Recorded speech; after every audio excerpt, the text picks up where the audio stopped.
y'all, I thought I would share with you my latest masterpiece, my Matisse-inspired crazy looking necklace. Or is the necklace crazy or the person wearing it? I just don't know. But what I do know is that this craft is super fun, super easy, and will be the envy of all of your friends. So let me share with you how to make this. You'll need to get a pack of Sculpey clay to make all of your Matisse-inspired beads. Pick out a color, and what I've noticed about Sculpey clay is it can be a little bit tough, so the key is to kind of work it in your hands. When I use Sculpey with kids, which isn't very often because it is kind of expensive, I tell them to microwave their clay, meaning just to kind of hold it in their hands to warm it up, to get it so it's a little bit easier to work with. Once it's nice and soft, go ahead and start to flatten your clay a bit, and you want to make sure it's evenly flattened all the way across, so about 1/4 of an inch. So once I feel that out with my hands, I tend to press it down on whatever surface I'm working on. Here, I'm working on a manila folder because it's what was handy. It's also great because the clay doesn't stick with it. Once you've got the thickness you like, then you're going to take a skewer stick and carve kind of like a Matisse-inspired organic shape. Think coral reef. And the cool thing is if you feel like you messed it up, then it's just clay. You just squish it back up and you try it again. But I bet you didn't mess it up at all, and it still looks amazing because it's supposed to be organic, which is just a wild and wacky weird shape you find in nature. So I say just go with it. Once you've got your shape cut out with your skewer stick, then wherever your stick was cutting, it probably raised the sides of the clay a little bit. You'll want to flatten that out with a gentle touch so that your piece doesn't get ruined.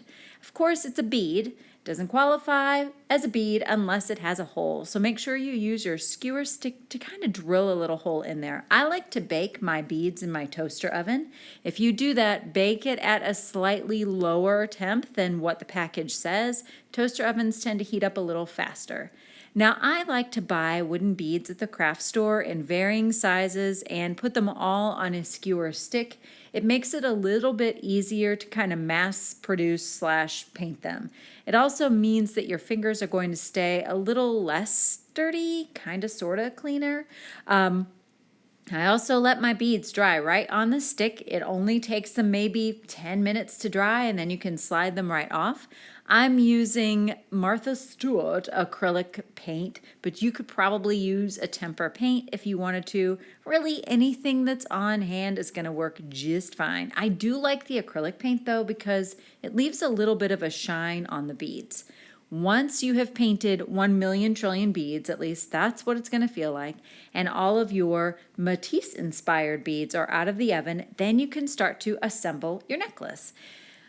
When I make these necklaces, because I am not a skilled jeweler, I like to use elastic cord, and that's what I slide my beads on. But I'm getting ahead of myself. Let's talk about how to put the jump rings on these beads.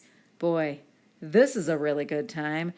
Just kidding. Watch me as I struggle to, number one, open these little jump rings, and then secondly, attempt to close them. This is the problem with having man hands. Not a delicate touch. Once you've got your jump ring slatted into the opening of your Matisse bead, you're going to need to close it. Insert crickets chirping because this is where I'm on the struggle train. Once you've got one jump ring in there, the key to getting that dangle so that you can see the bead from the front is to add a second ring. Once you have both of your rings on all of your beads, then you're ready to start assembling. Like I said, I like to use elastic cord, and I just start sliding my beads onto my elastic cord. I alternated mine with one Matisse bead, one large wooden bead, a Matisse bead, 2 small wooden beads, just for a little bit of variety. Around the back of the necklace, I just filled in the gaps with some smaller beads. It's really up to you. The great thing is that you can't mess this up. And since it's elastic, you can just slide it over your beautiful head and you are good to go. So now I ended up with so many of these Matisse beads because they're so fun and easy to make. I am the proud owner of 2 Matisse necklaces. Yeah. Anyway, I think you should give this craft a go. Super fun, super easy. If I can do it, then Lord knows all y'all can too. Toodles!